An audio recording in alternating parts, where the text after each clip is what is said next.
Right, in this tutorial we're going to go for a whistle-stop tour around 4 of the 6 trig functions. So we're going to look at sine, cosine, tangent and secant.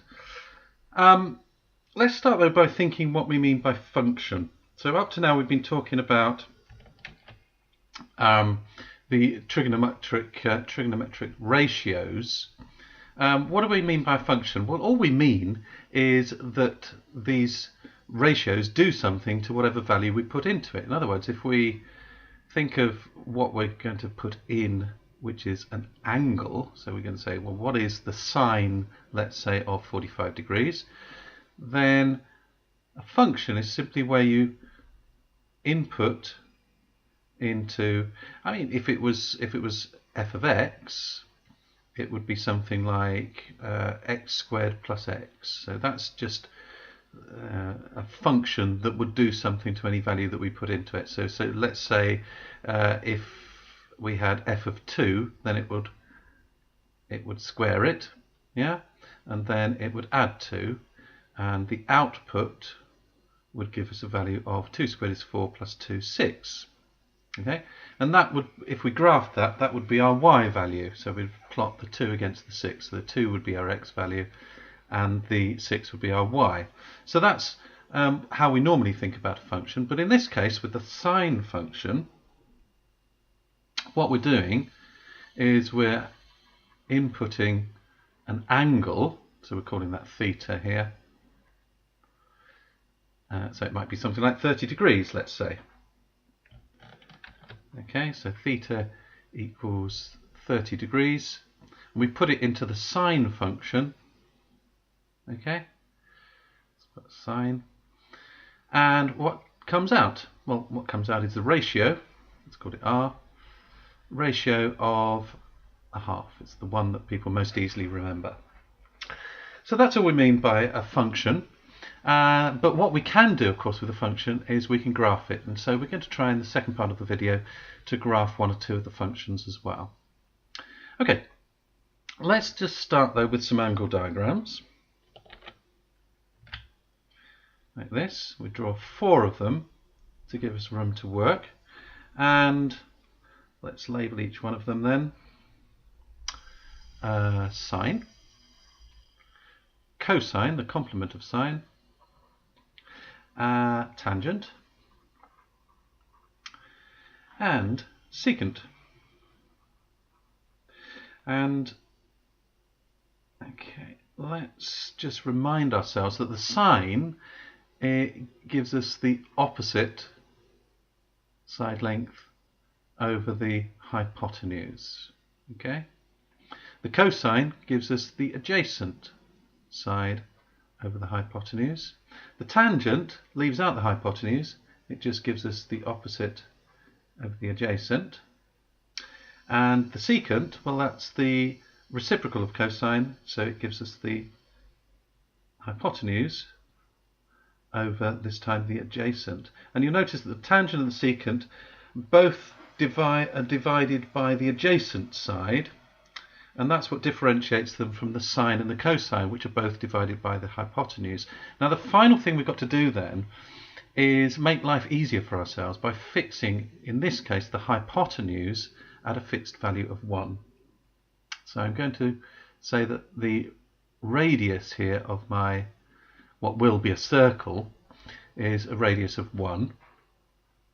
And I'm going to always draw my hypotenuse at a length of 1, so that when it divides into the opposite, it's going to simply leave it the same. Okay, the value won't change because it's dividing by 1. Okay, let's make a start then. Let's go round the sine function and do a similar thing to the cosine and look for the patterns. So let's start with 0 degrees. 0 degrees is going to give me an output of, well, 0. Why does that happen? If we put that into our calculator, it would give us 0.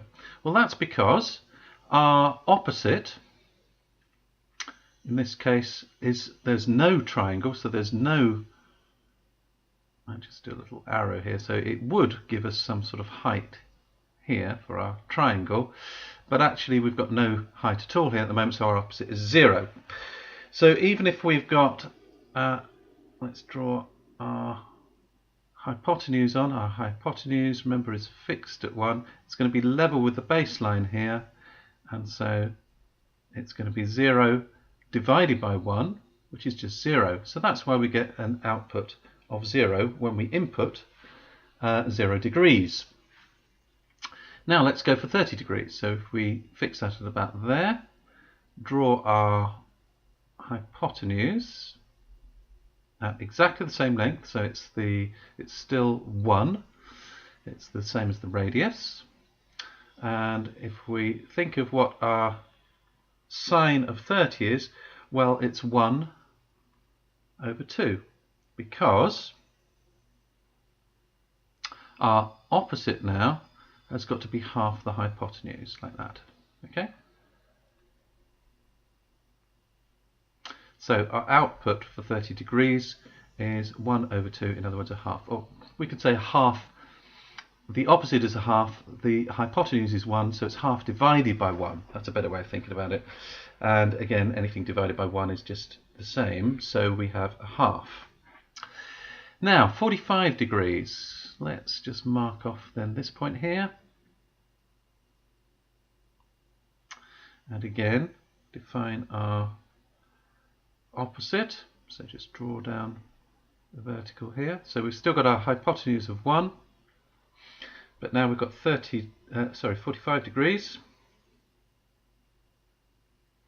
What's that going to be? 45 degrees is going to give us an output of, well, this is a 1 root 2, but our hypotenuse is root 2, so we're going to divide by root 2.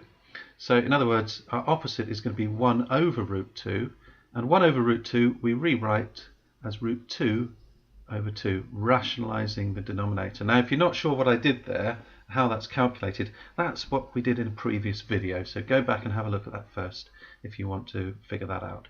Anyway, for the moment, we've now got 3 angles, 0, half, or 1 over 2, maybe a good way of thinking about it, and root 2 over 2. Let's do 60 degrees. This goes here. At 60 degrees then, what's going to be our output? Well, if you do the calculations, use a little bit of Pythagoras. Again, use that 30, 60, 90 degree triangle, which is in the ratio of 1 to 2 to root 3. You end up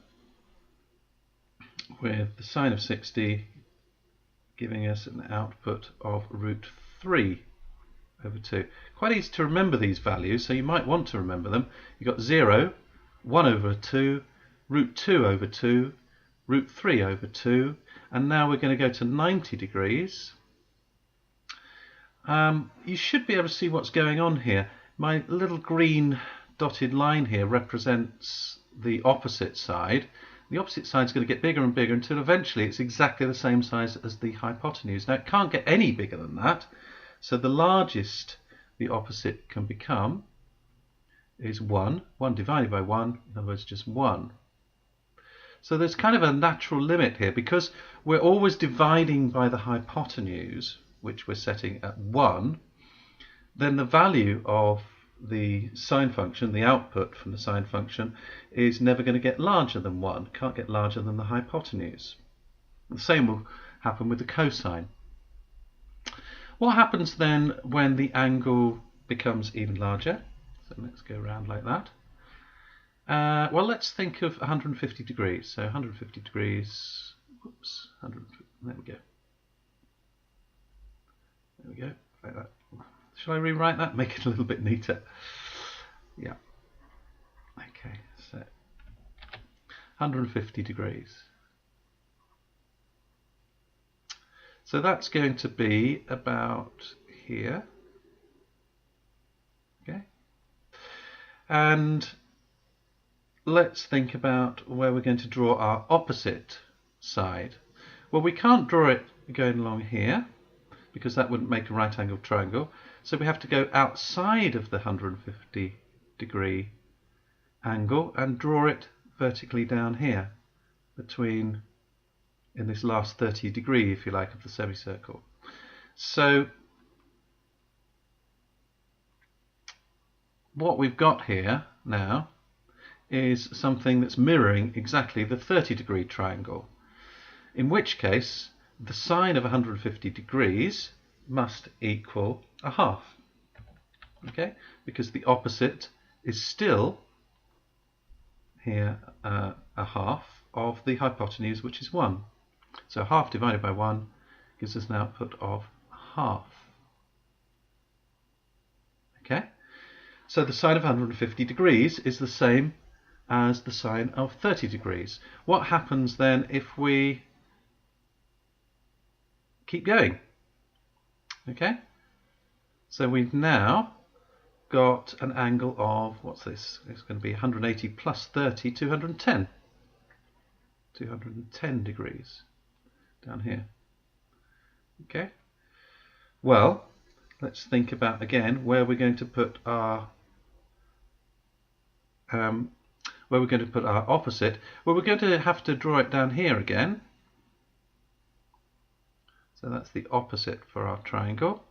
But I've drawn it in red because clearly it's not any longer going in the same direction as these green lines were going in. They were all positive, therefore this must be negative. So we've got the same value, but we've got a minus a half now as the opposite. So the output must be minus a half divided by 1. The output is a half. Minus a half, negative half.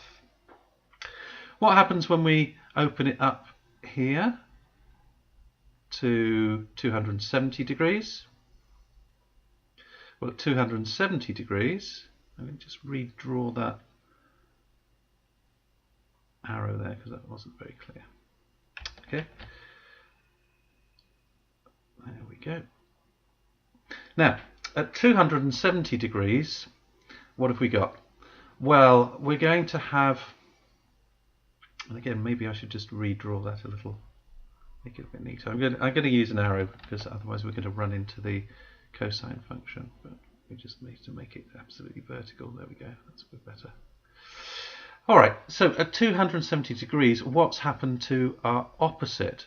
Well, it's got larger and larger and larger again, but it's in the negative. So it's minus 1 as it reaches the hypotenuse, and they become the same length. So we're going to have a 270 degree output of minus 1. So we can now see the range of the sine function. The range is between 1 and minus 1. Finally, if I draw another 30-degree angle here and say, well, no, we're actually going all the way around, or nearly all the way around, but just to here, what have we got? 330 degrees. Okay, so at 330 degrees, what's that going to be? Well, it's going to be exactly the same as 210 degrees. Whoops, what happened there? I need to just get my red then. Okay, draw down my opposite line here. And you can see that it's the same triangle as we had at 210 degrees. In other words, it's going to give us an output of negative half. So that's my rotation around the sine function. It gives us these values that we're then going to plot onto a graph. So we've got, starting at 0 degrees, we've got an output of 0. At 30 degrees, we get an output of 1 over 2. Then we get root 2 over 2, root 3 over 2, and then 1. Now we're still in the positive, so it goes back down, but it repeats these. So root 3 over 2, root 2 over 2, 1 over 2, okay, at 150 degrees. And then we go back to 0. Let's just check 0, actually. It's worth just explaining why 180 degrees gives us an output of 0. Well, at this stage, again, we've got this hypotenuse here, okay, which is the radius of my circle here. Yeah, that's a bit messy, but hopefully that's clear. I need to go into there.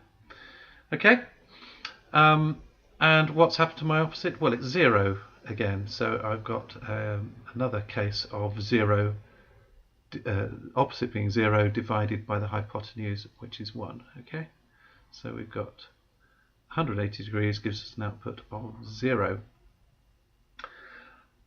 Okay, so I hope that's given you a fairly good idea of what's going on here. In the second and third quadrants, as we come round here from 180 degrees to 270 degrees, you can see the same pattern as went round here and went round here, but all the values are negative, and as it goes back up here, those negatives again get smaller and smaller until we end up at 0. So that's the pattern for the sine function. With the cosine function, we're also dividing by the hypotenuse of which we're given a value of 1 to. Okay, so again we're working with the unit circle. So if we think of what's going on here, well, in this case I'm going to have an adjacent starting off as parallel with the x-axis, if you want to think of it that way. But down here, my hypotenuse and my adjacent are going to be exactly the same then.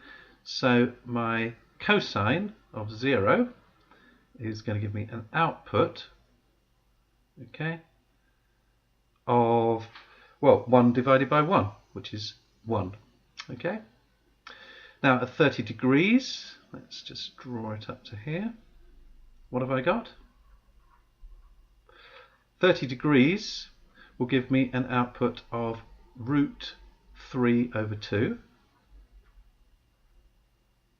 Okay, because I'm not interested now in my, I'm not even going to bother drawing it in. Well, let's just quickly show you where the opposite is. So the opposite side is going to be here, but what's going to happen is the adjacent then is going to get smaller. So if I just erase that bit of green line there, and you can see now that the adjacent is going to get smaller and smaller as that angle gets larger and larger. So at 45 degrees it's going to be root 2 over 2, but my adjacent now is going to be about there. When it's at a half, okay, so here, this point here, half of the radius, then I'm going to be at 60 degrees. Okay, so it's going to be about there. Let's mark that off. Good, okay, 60 degrees will give me my half output. Cosine of 60 degrees is half. And then finally, when I get up to 90 degrees, what's going to happen to my adjacent? It's going to, well, it's going to disappear. I don't even need to erase it, do I? You can see what's going to happen. So you end up with an adjacent of 0 divided by the hypotenuse of 1. That's going to give us a value of 0. So it's sort of the inverse of what happens with the sine function. With the sine function you've got 0 at 0 degrees, and at 90 degrees you've got 1. Here you've got at 0 degrees 1 and at 90 degrees 0. So it kind of flips around. And similarly at 45 degrees, worth just putting that in quickly I think, at 45 degrees we're going to get a value of exactly the same as the sine function. So you can see it flips at this point of 2 over root 2. So that's what happens in the first quadrant. Now in the second quadrant, let's just draw in another arc. What's going to happen, if I just draw this one in again, there we go, that's roughly correct. It's not very good actually, should we just draw it again a little bit more carefully? That's a bit better. Okay, what's going to happen here is, there we go, we're going to go into the negative. Why are we going into the negative? Because our adjacent now is going in this direction, okay, and it's going to meet the opposite side at this point here. Okay, so you can see that this is going to be negative in the second quadrant. Right, now what happens when we do this, or we do this? Well, it's still going to be negative, okay, at 210 degrees. So let's write this out. 150 degrees going to give us an output of root 3 over 2. At 210 degrees we're going to get an output, sorry, of minus 3 over 2. We're going to get an output the same as at 150 degrees of negative 3 over 2. And here at 330 degrees we're going to get an output of, well, again, the adjacent has become positive again here. So the triangle is exactly the same as at 30 degrees, like this. So we get an output of root 3 over 2. Okay? The values aren't so important as what's actually happening that's generating these patterns. Now, finally, what would happen at this point here? Okay, when we've got an angle of 270 degrees. 270 degrees, we're going to get an output of 0 again, because we've got no adjacent, and the adjacent is in the numerator here, so a 0 divided by any value is going to give us 0. So at 270 degrees we get an output of 0. So that's completed our sort of tour of the sine and cosine functions when the hypotenuse is set to a value of 1. Okay.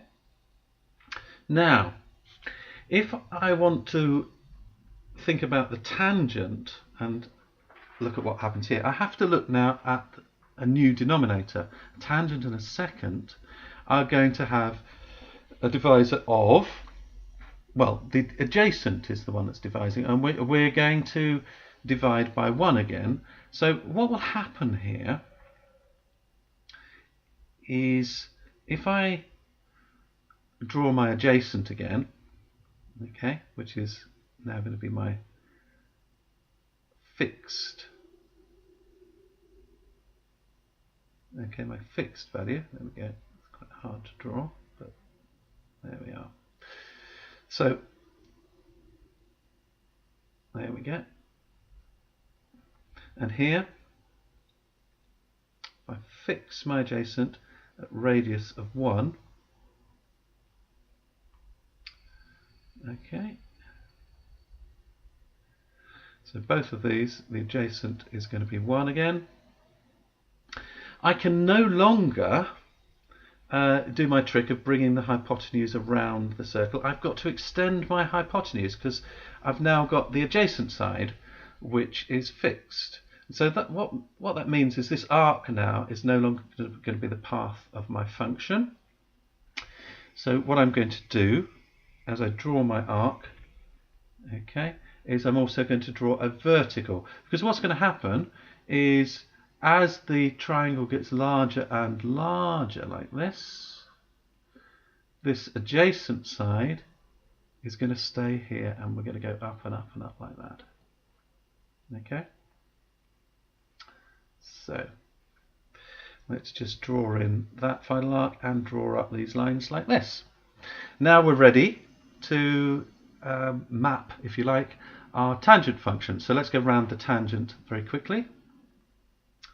Okay. Right.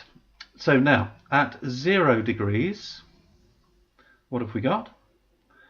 Well, the tangent is the opposite, defined by the opposite over the adjacent. So the opposite now is at 0, divided by the adjacent, which is 1. So the output must be 0. Okay. Now we're going to find 30 degrees. I'll use my arc to measure a third of the way around, which gives me my 30-degree angle. Whoops, perhaps we should redraw that a little. Okay, did exactly the same thing. Okay, there we go. We just used that one, I think. No, let's redraw it because it was a bit high. Let's have another go. Okay, so about here. There we go, that's better. So now I've got my 30 degrees. But what's going to happen here is because my adjacent now is fixed, my hypotenuse has to extend. There we go. And it's going to then hit here. That now is my opposite. Okay, just use a blue colour here. So if that's my opposite here, for the tangent ratio, I take the value of the opposite over the adjacent. Well, let's think about this. This is a 30, 60, 90 degree triangle. So if this, in my base ratios, I would have this as being the longest side, so that would be 2. This would be 1. And this side here would be root 3. So it's a 1, 2, root 3 side ratio. So to get 1, I've got to divide by root 3. Okay, divide by root 3.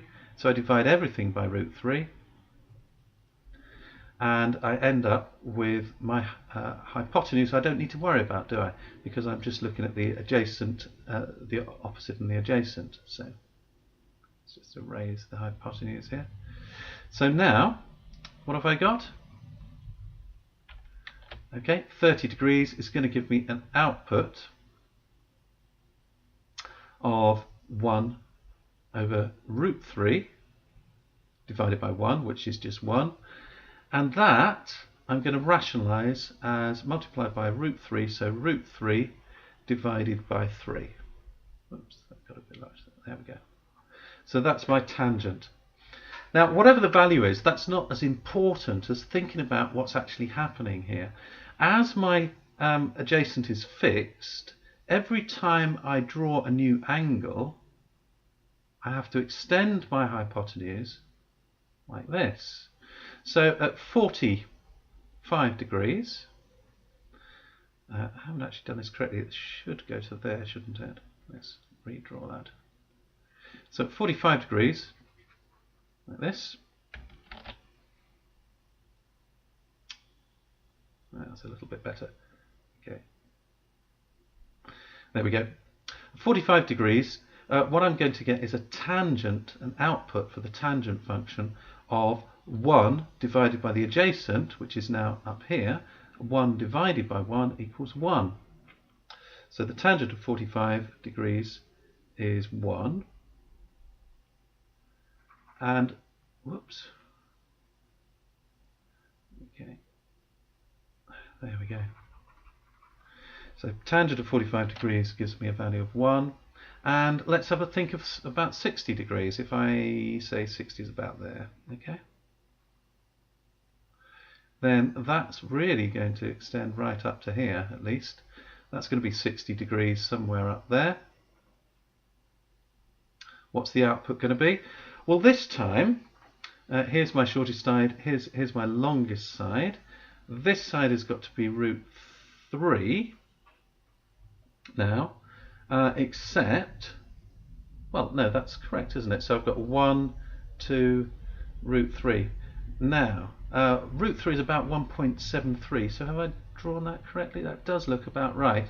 So it's going to give me root 3 divided by my adjacent, which is 1, just gives me a value of root 3. So root 3 gives me approximately equal to 1.73.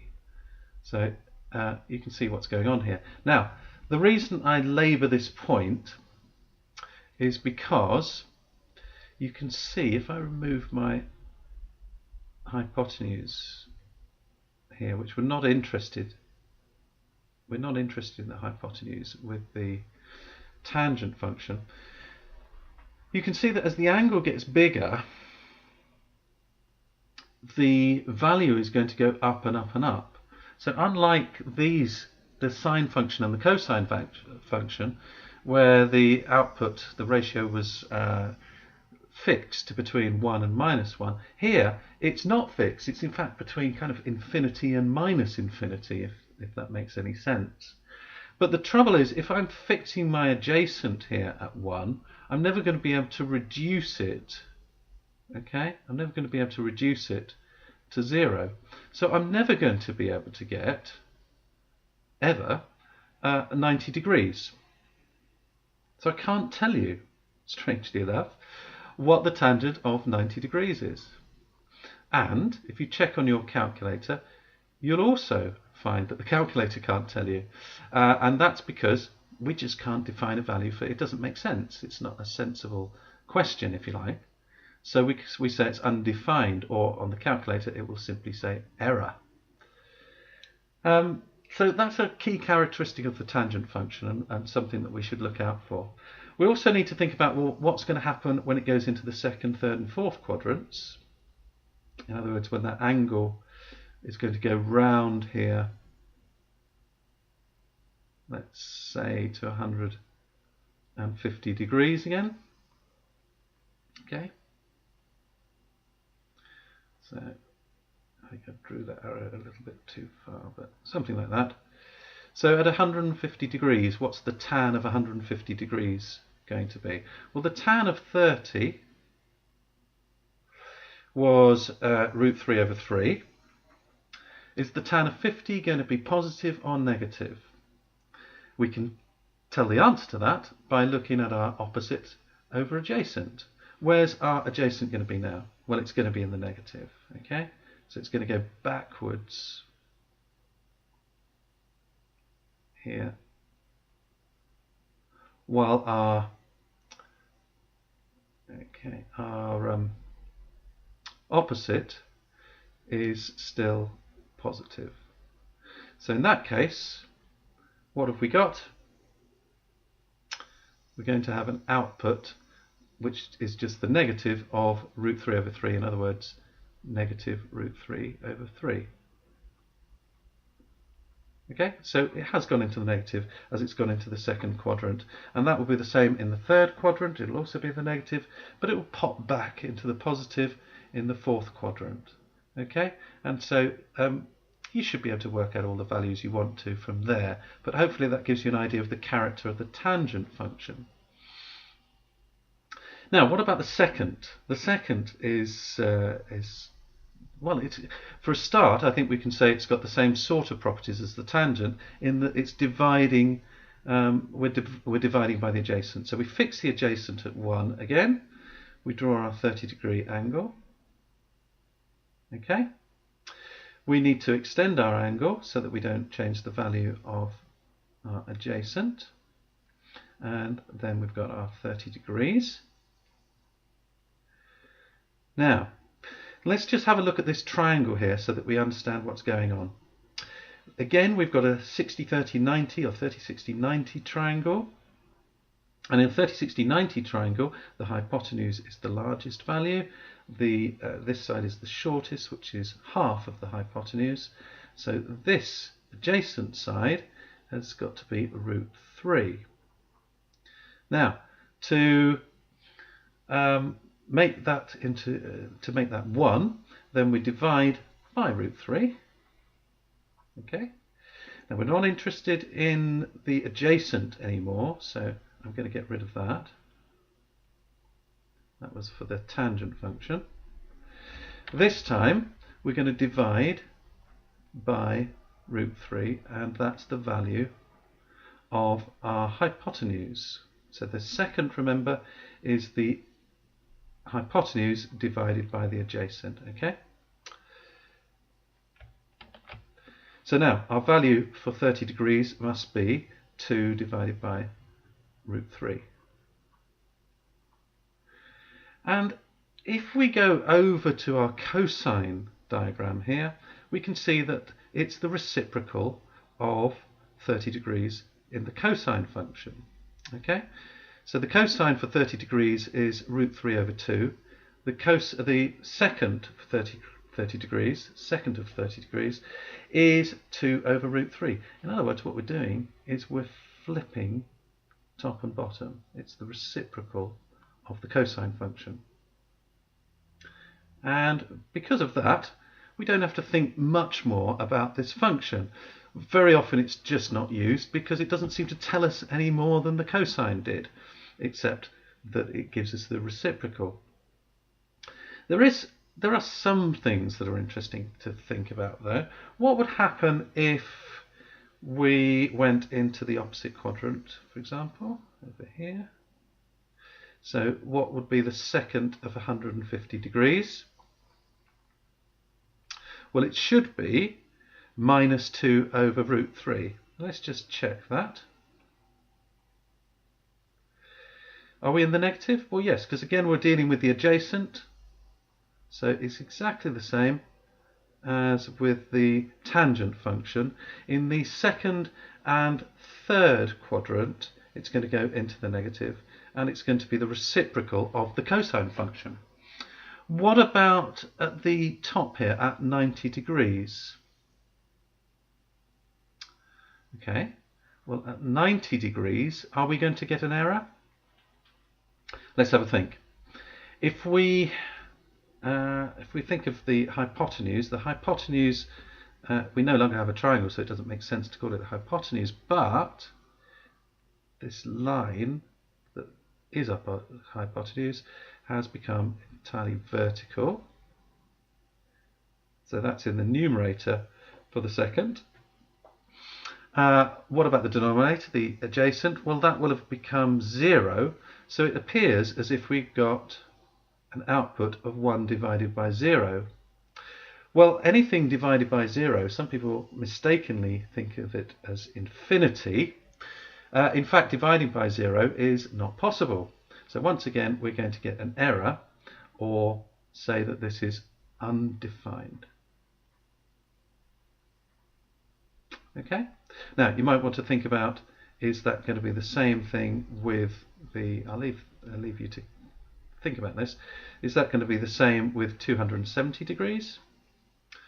We also need to think about the tangent in the same way. And then maybe one or two other things you want to do. You might want to fill in some of these angles and just make sure you're comfortable with this idea of these 4 functions. But the main difference that we've seen, and I think that we ought to highlight before we go ahead and try and graph any of these functions, is that the sine and cosine, because they're dividing by the hypotenuse, which is the longest side, they only ever have a range of between 1 and -1. Okay? Whereas here we have a range, and this time I can't use braces to, let's just use a sort of wobbly line like that. We have a range that goes from 0 up to infinity, so the tangent function can just keep going. Of course, it never arrives at infinity, because infinity isn't a number. And if we go in the opposite direction, it also stretches away towards infinity. So that's going to be a big difference when we come to graph the tangent and the secant functions.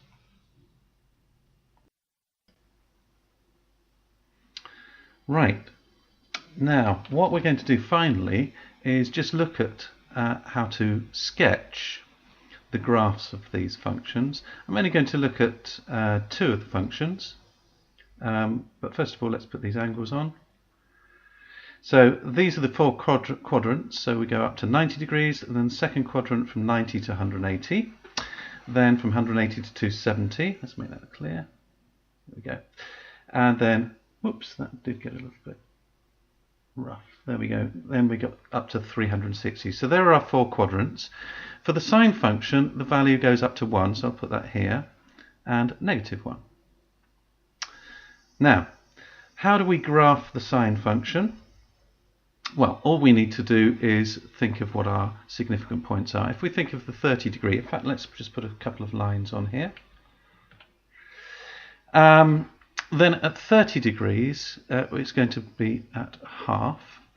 At 60 degrees, it's going to be about here. So there we go, about root 3 over 2 is about there. At 90, we get to 1, and then we turn a corner. We go to here, we mirror exactly what happened over there, to a half, down to 1 again. And it's a good idea just to put some lines on here as guides to work from. So down here to a half, okay, down here to about, I think it's about 0.87, something like that.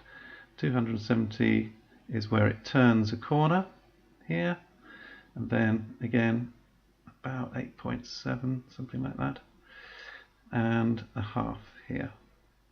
And then we're ready to join up our lines. So join them up in a nice continuous function like this. Okay, and then get down to 180 into the negative now. There we go. Turn a corner and back up to theta equals 360, and our ratio indicated by r equals 0. So that's the sine function. Let's have a go at the tangent. Now for the tangent, things are a little bit tricky. I'm going to bring up draw a couple of lines, extra lines here. Now at these points where the function is undefined, we need to draw some asymptotes. So asymptotes. And asymptotes are simply lines on the graph that indicate where the line is approaching but never touching the asymptotes, because it's shearing off to infinity. So there are a lot of graphs that are asymptotic, in other words that need to have these asymptotes added. Another one is the secant. So if you're going to attempt the secant, you'll need to add these asymptotes in the same place. Now let's put the values on. At 30 degrees we're at about here. So let's draw a line here. I think that will just teeter underneath and hit that point there. And then what it does is it goes up, as we've seen, to about 1.73. So that's going to be about there at 60 degrees, and then it will just disappear from our graph. So we get something like that. Okay, it's going to reappear here again at about 60 degrees. It's going to come to about here, and it's going to cross the sine function there roughly. So something like this ought to represent it. Again, from here to here, and then join those lines up. Okay, like that, going off the graph. And finally, so again we have this point about here, and if we join it up like that, it should then disappear from a graph at about that point there. Okay, so I hope that's helpful, and you might want to go and try some other graphs, or try and copy these and see how you get on.